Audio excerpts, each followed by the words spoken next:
Daily taste the daily. Pavan దెబ్బకి వైసీపీకి danger bells. అవును, మీరు వింటున్నది నిజమే. ఎందుకో కూడా మీకు క్లియర్గా ఈ వీడియోలో తెలియజేస్తా.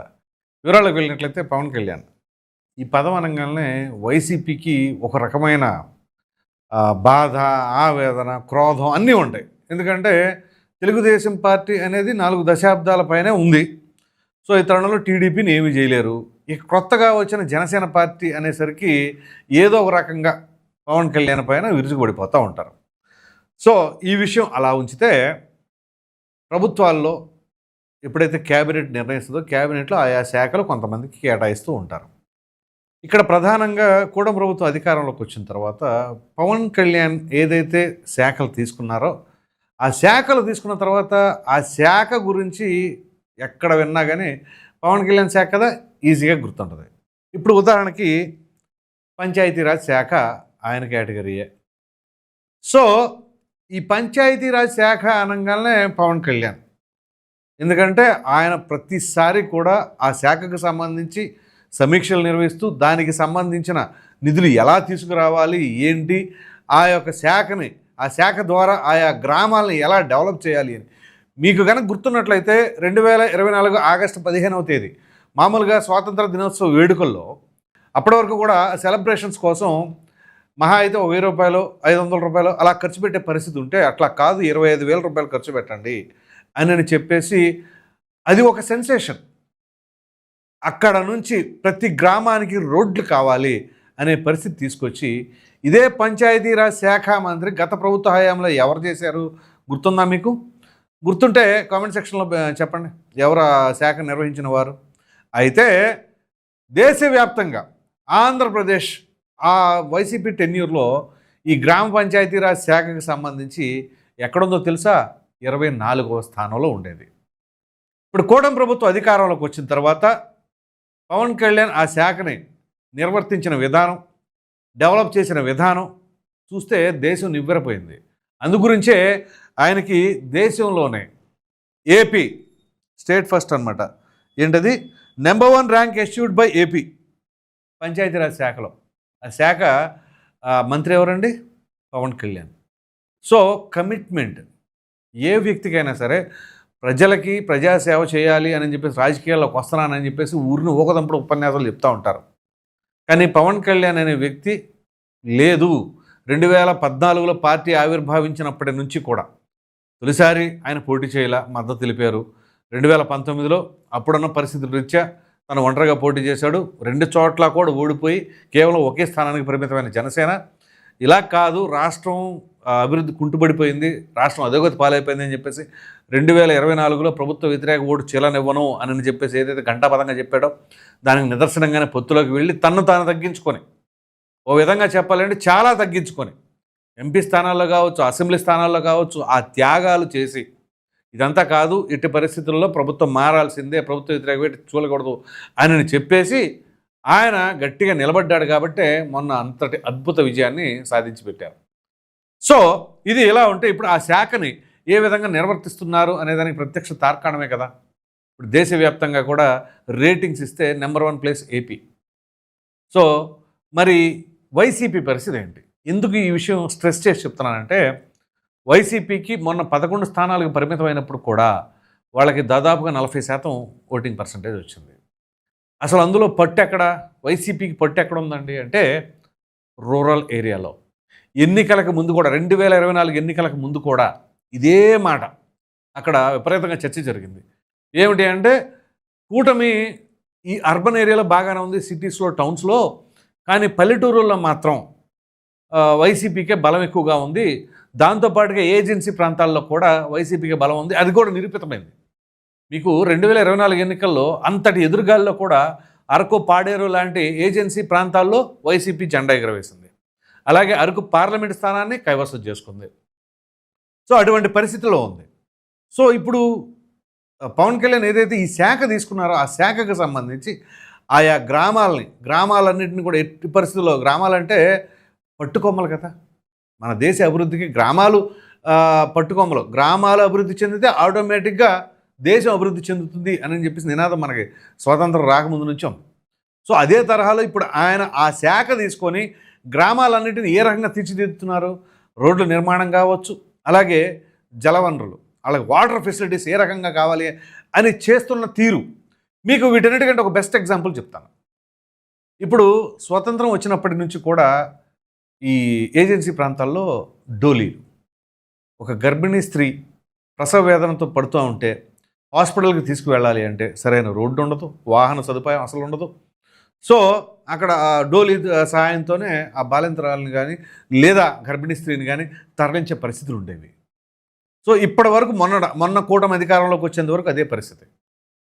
ఎందుకని లేదా కమిట్మెంట్? మరి ఆయా శాఖలకు సంబంధించిన మంత్రులు కానీ ఆ జిల్లాకి సంబంధించిన మంత్రులు కానీ ఎందుకని విస్మరించారు దానికి? సో వాటన్నిటినీ కూడా క్లియర్ చేశారుగా, రోడ్స్ వేసారుగా. ఇప్పుడు ఆ డోలీల సాంప్రదాయం కూడా లేకుండా పోయింది ఇప్పుడు. సో చక్కగా అంబులెన్స్ వస్తుంది, ఫెసిలిటీస్ ఇవన్నీ క్రియేట్ చేశారు. ఇప్పుడు ఈ విధంగా చేయటం వల్ల ఎవరైతే గిరిజన సోదరులు ఉన్నారో వాళ్ళకి ఇప్పటివరకు లేని సదుపాయాలన్నీ కూడా కల్పించి వాళ్ళకు కూడా సహజ జీవన శైలిని అలవాటు చేసిన విధానం, అంటే వాళ్ళు ఎప్పటి నుంచో వెనకబాటుతనానికి గురైపోయి ఉన్నారు.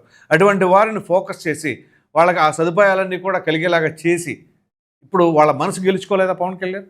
100% గెలుచుకున్నారు. సో అందుగురించే ఇప్పుడు ఆయన్ని సొంత కొడుకులాగా చూసుకుంటున్నారు.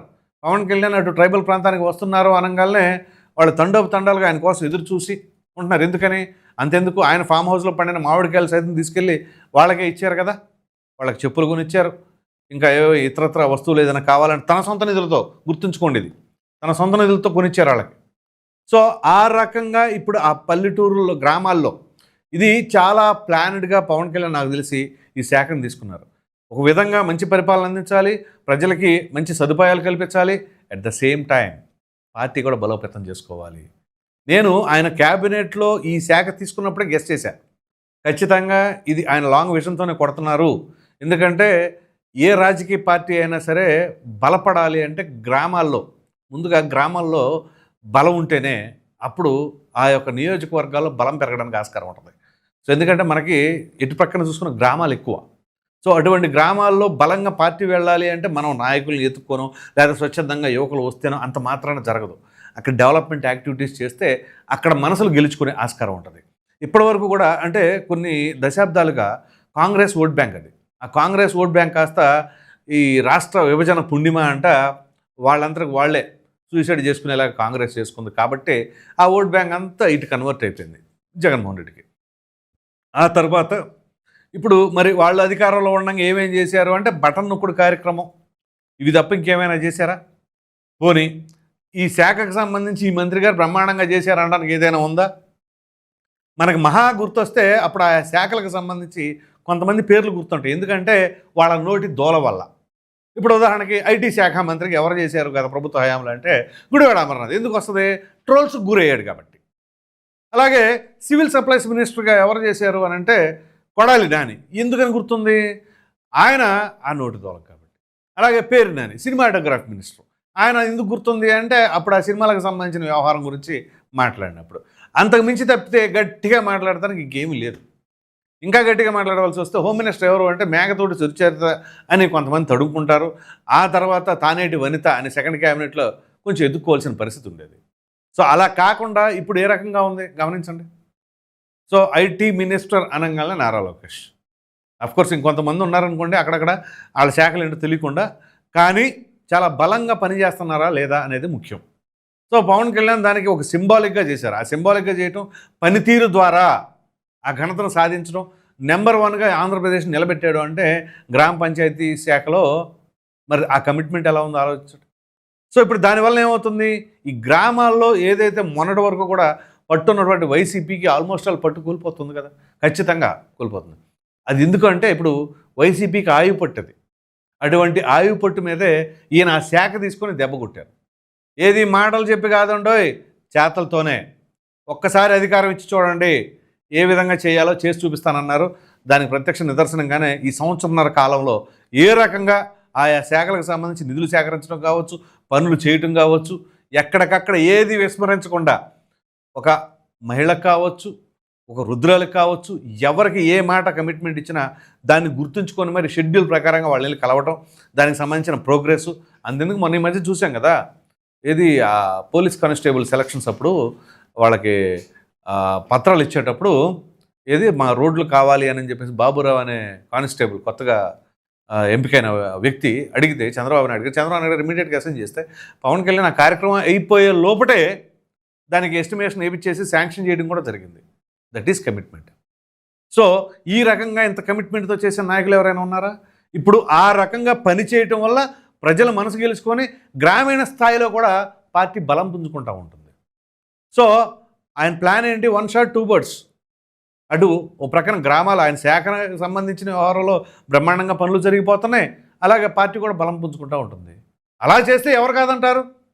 మీ పార్టీ బలం పెంచుకొని ఏం చేస్తుంది అని అంటే ఆల్రెడీ చేసి చూపిస్తున్నారుగా. సో ఇదే తరహాలో ఏ పార్టీ చేసినా ఆహ్వానించవచ్చు. అది వైసీపీయా, టీడీపీయా, జనసేన, బీజేపీయా, ఇవన్నీ సెకండరీ. ఒక వ్యక్తి ఒక కమిట్మెంట్తో పనిచేస్తున్నాడు అని అంటే ప్రజలకు మంచి జరుగుతుంది అంటే ఆ పార్టీని ఆశీర్వదించడానికి ప్రజలేమీ అనుమానం వ్యక్తపరచరేక, బ్రహ్మాండంగా ఆశీర్వదిస్తారు. సో అందు గురించే వీళ్ళకి పట్టున్న ఈ గ్రామీణ ప్రాంతాల్లో పవన్ కళ్యాణ్ గట్టిగా దెబ్బ కొట్టారని చెప్పేసి అయితే అనుకోవచ్చు. మరి మీ అభిప్రాయాన్ని ఏమనుకుంటున్నారో అనేది ఖచ్చితంగా కామెంట్ సెక్షన్లో తెలియజేయండి. Thank you.